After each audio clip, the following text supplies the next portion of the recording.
soalnya aku takutnya tuh mesti kalau aku bilang aku nolak yang ada dan dia marah. Udah aku gimana? Jangan takut, Mai. Coba kau bilang pada kamu apa yang menolak sebelum menolak kepada kamu. Coba kau contohin ya. Sayangku, sebelumnya malam kita udah telepon atau yang ketiga mungkin bisa dari waktu atau besok.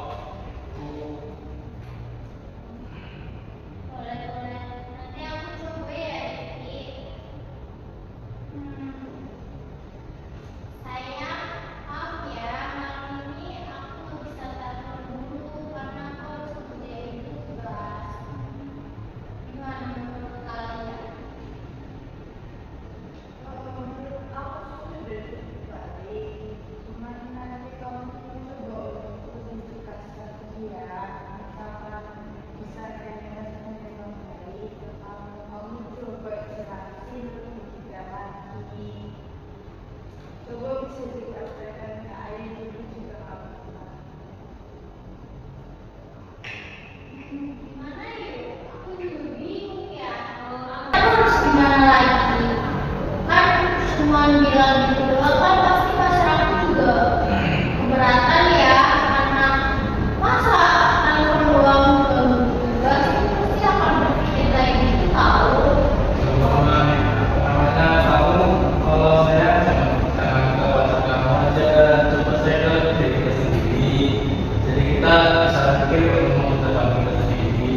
Betul baik, kata Rifki, coba selain kita menolak dengan kata-kata yang halus, itu juga kamu juga bisa coba dengan menulis to-do list.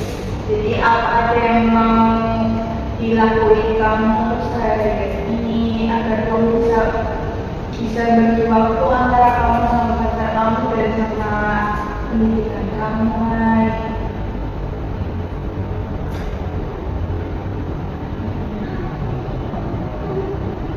Iya sih, aku juga sebenarnya tuh mulai merasa capek karena tugas aku yang berantakan, nilai aku yang buruk, padahal tuh dulu nggak kayak gini kok.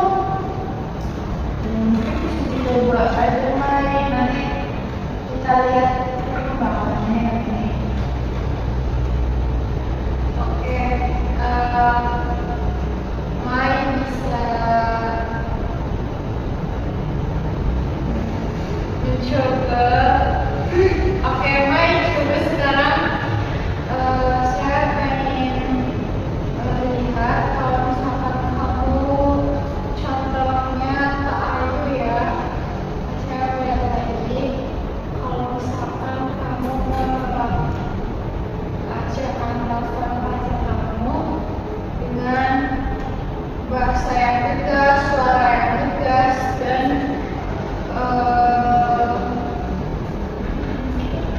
keyakinan yang kuat. Saya coba ya, Bu. Baik. Maaf ya, kalau malam ini tuh aku nggak bisa telepon dulu karena aku harus ngerjain tugas. Besok itu deadline aku banyak, tapi nanti kalau tugas itu selesai aku langsung kabarin kamu kok.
pembagian